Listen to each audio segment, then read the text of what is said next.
Etapu, Namaste, Harun Nefer. This is Kasank Mahad Keparu with another video for you. And in this video, I want to talk about how to manifest $1 million. But before I do that, I want you to hit the like button.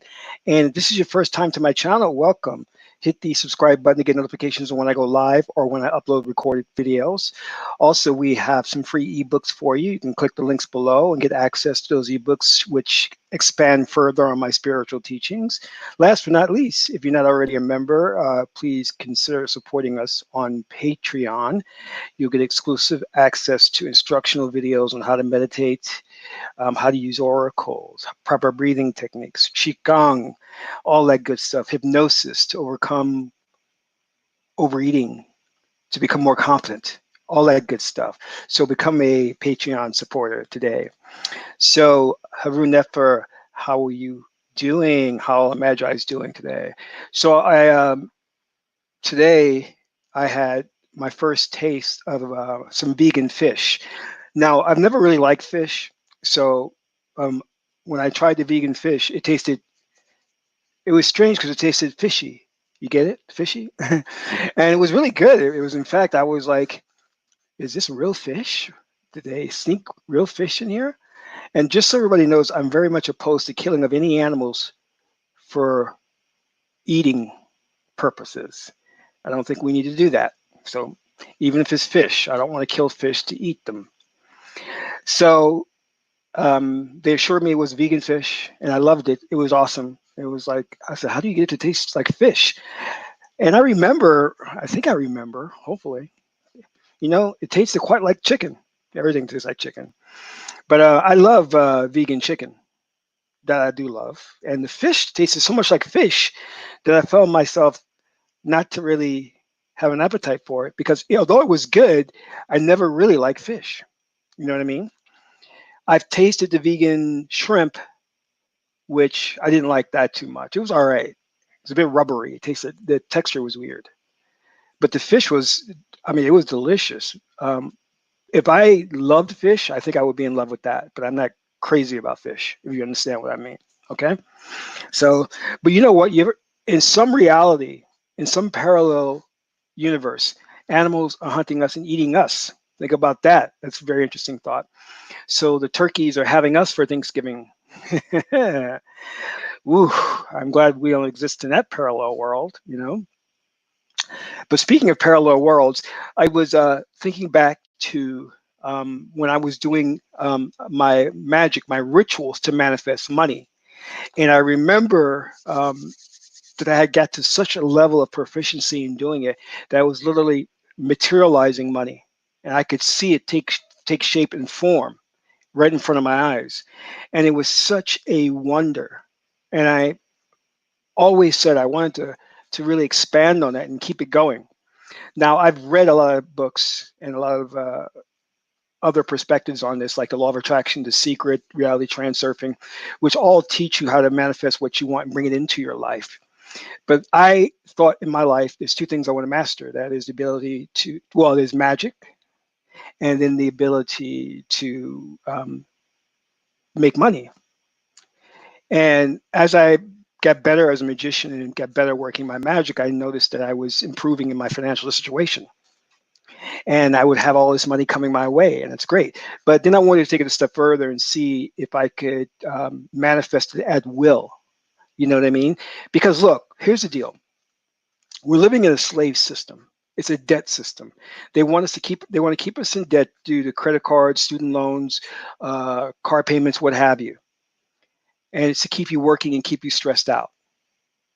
As a magician, when I would go in the inner circles of some of these grand, high exalted magicians, the one thing that was a common denominator that I saw was most of them were very poor.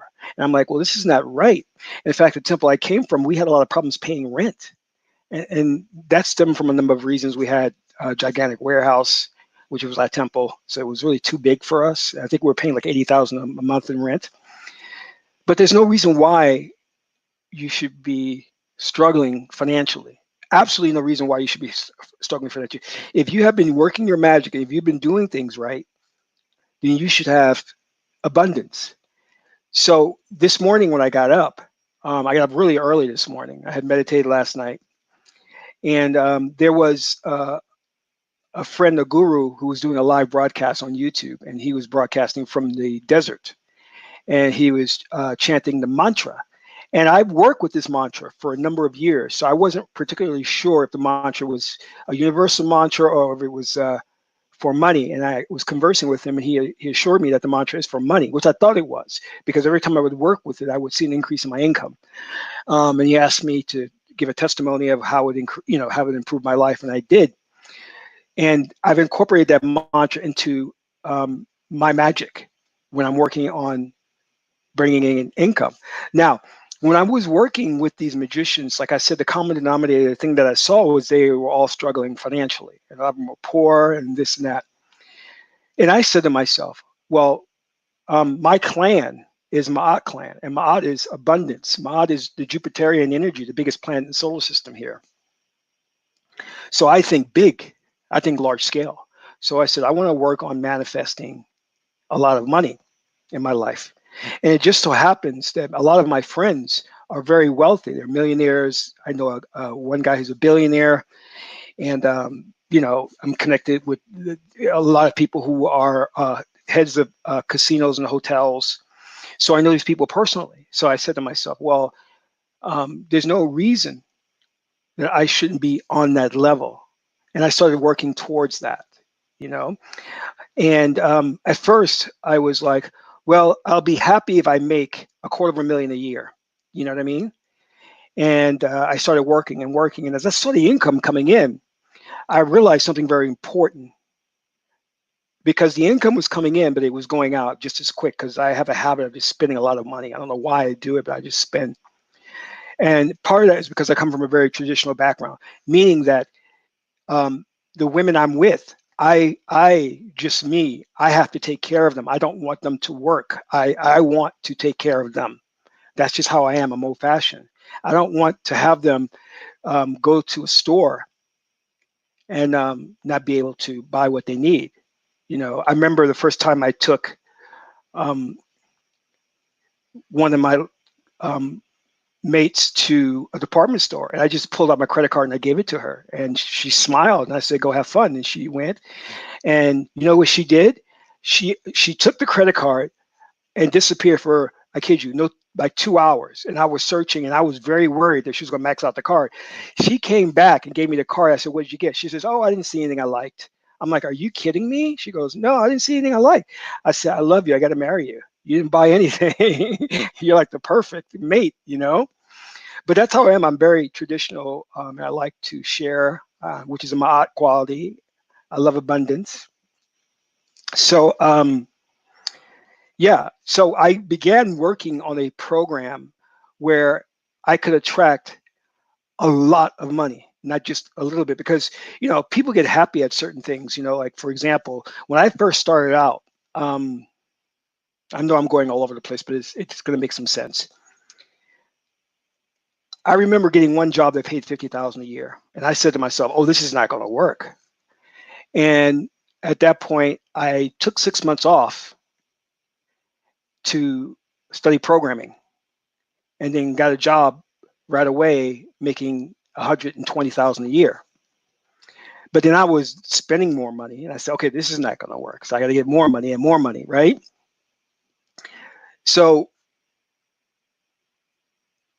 I started getting checks like 30,000, 10,000, but still, I mean, to you, getting a check for 30,000 or 10,000 may seem exciting, but to me, it was nothing, especially when you're in debt, because that's something you have to take into consideration.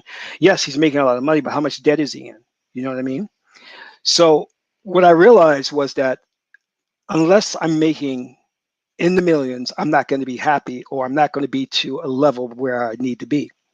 So I started really thinking along those lines. But more importantly here, from a spiritual perspective, when I was saying I'd be happy if I make 250,000 a year, I was limiting my ability and my power. And I've talked to you guys before about, you're so powerful of a magician that you place limitations upon yourself, and you should not do that. By simply the way you speak, you command your spirit to do certain things. So when I was like, I'd be happy with 250,000, I was commanding my spirit to just cap it at that amount of money. And I was like, okay, that's all I'm going to make, that's it. And that's all I made for a long time. So I said, no, I've got to go higher. So I said, well, I want to make 1 million, right? And then I got nervous because I was like, wow, that's a lot of money actually. But when you break it down, it's not actually, it's not. Especially when you look at like your assets and things like that. But anyway, I digress.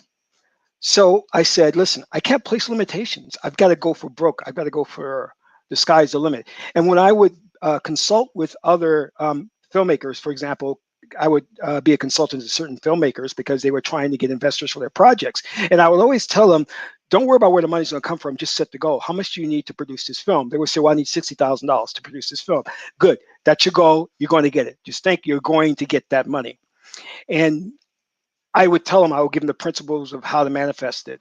And lo and behold, it would work for them, you know, because I use it myself in financing my own films. I mean, I've produced a lot of films and mostly from my pocket, just taking the money out and just spending it. This is why when I get money, I spend it just as quickly. Every time I would rake in some money. If I got a check for $50,000, you know where that 50,000 went? I would produce a film. I was, oh man, I would think about some great science fiction film, you know, and I would produce it.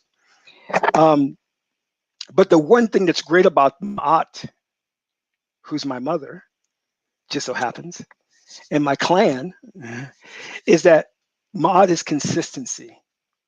Okay, so that means that you have abundance, and abundance is the ability to do what you need to do when you need to do it, meaning you always have, you're never lacking. And that's the principle of the universe. The universe, you cannot add or subtract from it. When it was created, it was complete. You understand? But the ruling elite, the cabal, the Illuminati, want to make you think that, oh, there's only a certain amount, there's a finite amount of resources on this planet, and we're going to be overpopulated. They're lying. They're lying. The universe is abundance. Okay. And your power taps directly into source energy, that abundance. So you can manifest a lot of money. And when I began to think about manifesting $1 million, it was difficult for me because I had some preconceived notions about spirituality. I said, well, can I really be spiritual and be rich at the same time? If you want to consider, look, I'm going to be honest with you, having $1 million is not being rich. Rich to me is a combination of financial prosperity and health, health physically and mentally. Some of my friends are multimillionaires, and I'm going to be honest with you, they're the most sick, screwed up in the head people I know. And some of them, I try to limit my interaction with them because they're so messed up in the head. Just because they've got millions of dollars doesn't make them smart. You know what I mean? And many of them aren't smart. They were at the right place at the right time, and he took advantage of opportunities which had them fall into money. And unfortunately, for a lot of people of color, we are starting behind, meaning that when you think of resources, you have to look at human, well, put it this way. When we look at the wealth gap in this country, we have to understand that wealth is typically carried on through generations. So your family will leave you money. And because African Americans were robbed of that, those who are born start off being behind.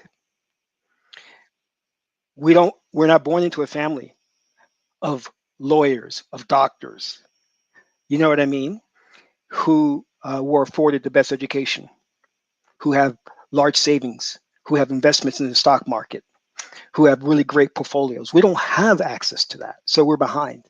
And that's due to this country and the unfair treatment that we've gotten, and they owe us a debt in the form of reparations, but that's a different discussion. So anyway, I started thinking about when I was with these individuals, and I saw that they weren't smarter than me. And I said, well, if they're not smarter than me, then I can manifest just as much wealth as they have, you know? And I would go to their penthouses or their mansions, and I would be, there was one gentleman, I was in Omaha, Nebraska, and he's a traditional He looks like a Texan, but he was in Omaha, Nebraska, and he took me to his house, and I got an opportunity to walk around the house. And to this day, I have never seen a house like that. It was magnificent. I can't tell you how many bathrooms he had, and I was just walking through it in awe, you know. And he's a short guy with a hat, but he's wealthy. And that actually wasn't his main house, or his main home, I should say. Um, but it was wow, you know. And let me tell you something about what I've always. This is a personal philosophy I've had. Although I'm connected to rich people, billionaires, I have never ever asked them for money or given them a business proposal for a business I'm in. I've never approached them in that way. And the reason being is because they have people every day asking them for money or trying to hit them up for an investment in their business. So when they have somebody who's like me, like a spiritual advisor, who's not asking them for money, they then know it's a genuine friendship and a genuine relationship. And I don't want to spoil that by asking them for money. But then at the same time, I know I'm not on par with their income. You know, I remember I was going to get a new car, right? So I was talking with my one friend who's a multimillionaire. So he says, well, let's go look at cars. And he's taking me to look at cars that are way beyond my financial means. And I had to say, okay, can we just stop for 1 second? I know you've got a lot of money, but I want you to think about and look at it from my world where I don't have that kind of money, you know? So he looks at me and he goes, Kasank, what do you teach? And I said, well, I teach spirituality and abundance. He goes, then look at whatever car you want and then say it's your car. You're going to get it. And I said, you know what? He's right. He's right. And from that point on, I set the objective and the goal and said, I want $1 million. Of course, that goal will increase now as you move on, right? But it wasn't so much that I wanted the $1 million, because I've seen some miraculous things in my life. Like I said, I've seen money materialize right before my eyes, okay, due to magic. What I wanted was a formula that could be duplicated. Because whether you realize it or not, and most people don't realize it, I'm not the same as most people. I am not. And I try to get people to understand that. Let me give you a perfect example. And this is going off a bit. There was a young lady who was my assistant, and she was doing poorly. And um, I have an account person who I work with, and my account person says, you got to write her up. You got to do something because she's screwing up. So I trained her. I worked hard to train her. She did really well. When she exceeded expectations, I bought her a little gift. It's just a little thing to go on her desk, right? And at that point, she began to be nervous and start acting strange. And I was like, I pulled her to the side. I said, what's with this? She goes, well, and she put it and said, basically, I know you like me, but I'm not feeling the same way. So I told her this. I said, listen, I don't know what you've been thinking or what you've been through, but I'm not like other people. I don't think in those terms. My thinking is different. I am very caring, nurturing, and altruistic. So I use an example to say this. When I see how African Americans have been treated in this country, or how women in general have been treated, or how children have been treated, I am an empath. I feel that. I can't help but feel it. So when I see a wealth disparity, and I go to some ghettos and these communities where I see people, let me explain something to you. I come from Virginia. When my brother and I, where we were raised on a corn farm, and we were raised in a trailer. And then we moved on to a small house where it had an outhouse, and we had a well for water. And you don't know poverty until you've been there. And I went back there recently and I saw where people are still living well below the poverty line. I was going to a relative's house where you have chickens running through the house because they have to have a little chicken coop, and that's their main source of food. They kill the chickens and have chicken dinner, you know. So you think that because you may be getting government assistance that you're poor. You're not poor. You haven't seen poverty. Go to India. You'll see poverty as overpopulation there in India. Okay. So I feel for people like that. And one of the things I wanted to do was create something, because now, and I'm happy that the whole idea of reparations is starting to take root, and more people are talking about ADOS, Americans Descendants of Slaves, and they're petitioning the government for reparations. But the way I see it is a bit different. I see it as though if I can come up with a formula similar to the secret and law of attraction, where I could teach people how to attract wealth into their lives, I've done my job. And that's what I'm here for. And that's what my mother created me for, Ma'at, to do this work. Okay. Um, and when I was examining the formula that the secret, the law of attraction, and reality transurfing had, I saw that there was a flaw in their plan, because when I was working it, the money would come in and go out just as quickly. And that's because it violated the law of Ma'at, the law of balance, the law of reciprocity, which is an important law. Yes, you will manifest the money, but it will go away just as quickly. And it happened to me earlier this year when I manifested a lot of money, but yet things started happening to where it had to go real quick. I was like, oh man, what's going on? So I always refrain from publishing my formula or my technique until I could really figure that out. Why, when the money manifests, it would just go away. And this is what will happen. Like you'll manifest, say, for example, you'll manifest $80,000. I actually talked to a woman the other day. I'm going to bring her on my program who manifested $70,000. But let's say you manifest $80,000. You may get into a car accident, have no insurance, end up having to pay $80,000 to the people you injured. That's how it works if you're not practicing this correctly. If you don't have that odd balance, that reciprocity. Because the universe is always looking to put things back into balance. You take from here, you got to put it back here. Now, what's happening with the wealthy in our country is that they're hoarding wealth. They make it seem like they're giving back. They make it seem like they're donating to charity when they're not really. They're hoarding wealth.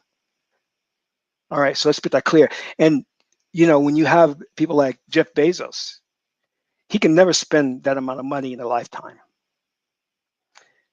And I don't agree with how these sports figures and athletes, the large sums of money they're getting paid. Meanwhile, those individuals who are spiritual, who have elevated their consciousness to the Christ consciousness, or the Buddha consciousness, or the Osir consciousness, don't really get any accolades or don't get financially compensated to help them to proselytize their way of living. So consequently, we have a culture of bawling. We have a culture of making it rain. We have a culture of materialism. And it's a sick, perverted culture. And we have to deal with it. The culture is based on get rich or die trying for the sake of just having more than the Joneses. This is why our ancestors worship the goddess Ma'at.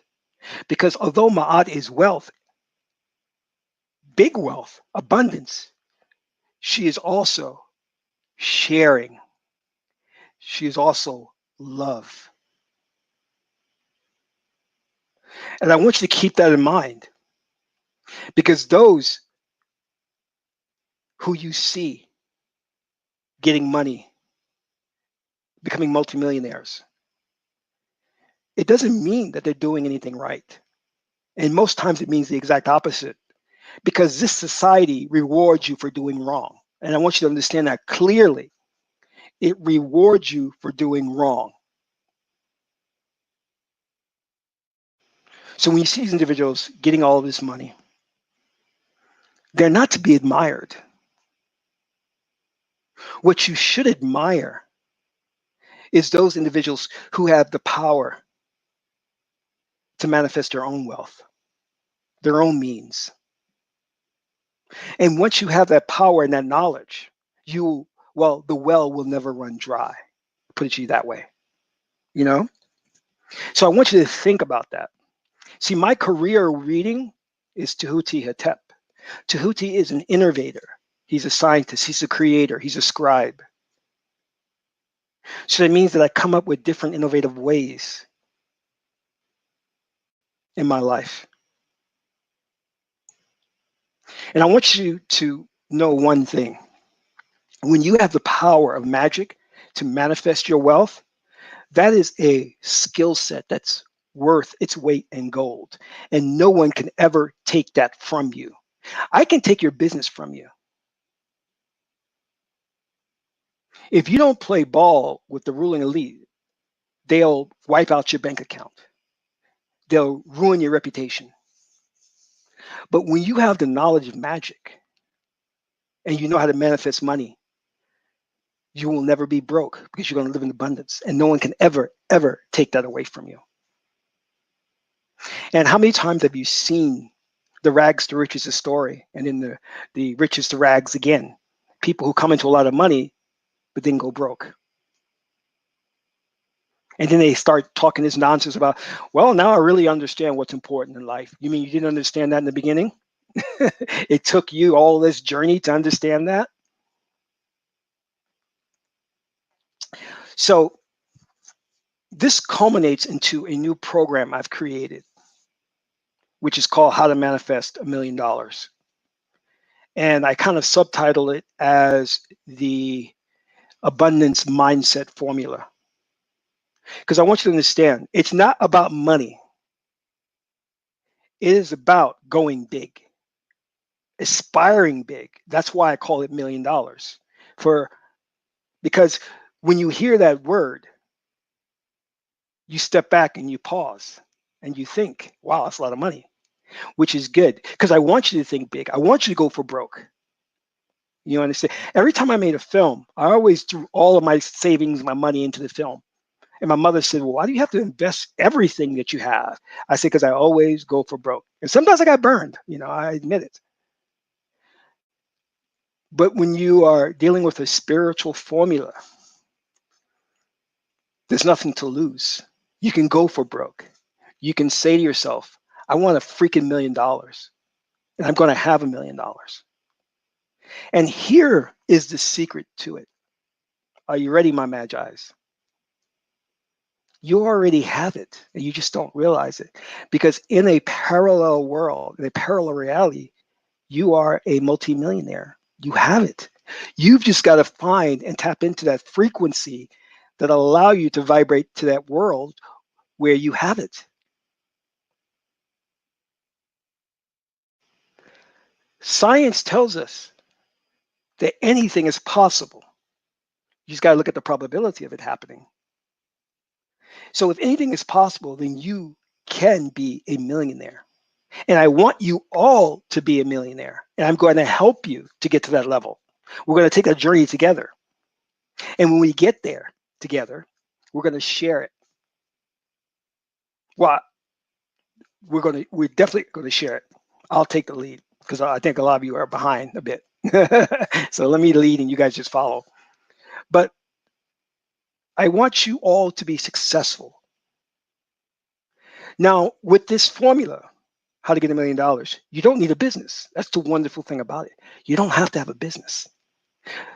It's a spiritual formula with a set of principles that when you start working them, you will see the money manifest.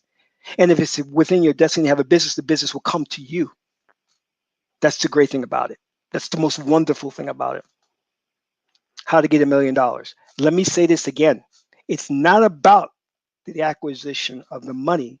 It's about thinking big. It's about aspirational thinking. It's about saying, I'm not afraid to set the goal at $1 million and I will do this in 2020.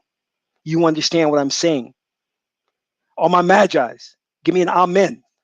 2020, say it. I will manifest $1 million.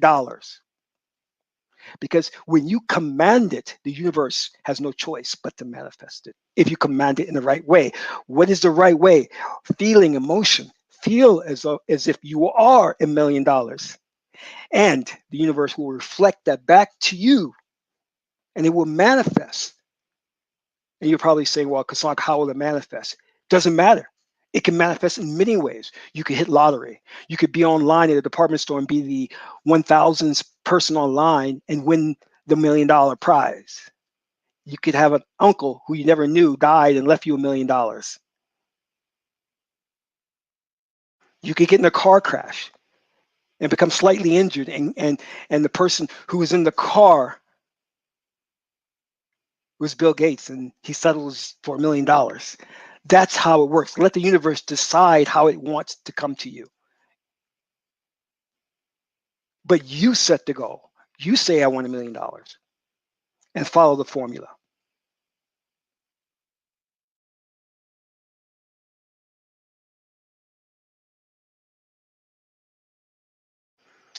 Let me just answer the best question.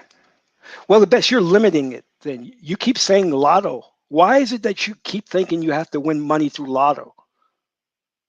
Do you understand that if you put parameters around that, it's going to take the universe a long time to answer your prayer there, because you placed a limitation that you want the money only through lottery. So I would stop that. I would just say, I listen, it's like saying you want a woman. I want a woman who's blonde, has blue eyes, right?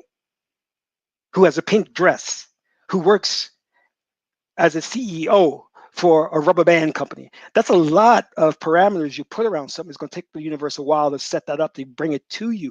Or you can say, I want a loving woman who will be faithful, caring to me. And the universe can manifest that rather quickly in different ways. But you're capping it. So therefore, you're frustrated because you don't know what you're doing. So stop limiting it. Give her this notion that it has to come to you through lotto. My God. All right, Michael. Okay. So understand what I'm saying. Allow the universe to work it out on how it's going to bring it to you. If you want to place parameters on it, by all means, go ahead. You can tell the universe you want $1,000,000 to come in the form of, your check from taxes or whatever. If you want to do that, that's up to you. You're going to be waiting a while. You understand what I'm saying? Or you can just embody the emotion, the feeling of $1,000,000, and then watch it come to you. And you will see the signs through synchronicity. Okay? You will see the signs through synchronicity that is coming your way. You will also see signs that you're on the wrong track, you know? So learn to read those omens, learn to pay attention and course correct when necessary. So this takes me back to what I was saying with my program. Let me put the link in. It's called How to Get $1,000,000. I'll put the link in the chat box. I want you all to go there and take a look at it. Um, this is how we're going to usher in the new year, because I'm going to be focusing on my program, How to Get $1,000,000. I'm going to be doing speaking engagements. I'm going to be talking about this formula because I want people to know that it's out there. And I want them to know they can think big and they can achieve big. And this is not just huffing and puffing.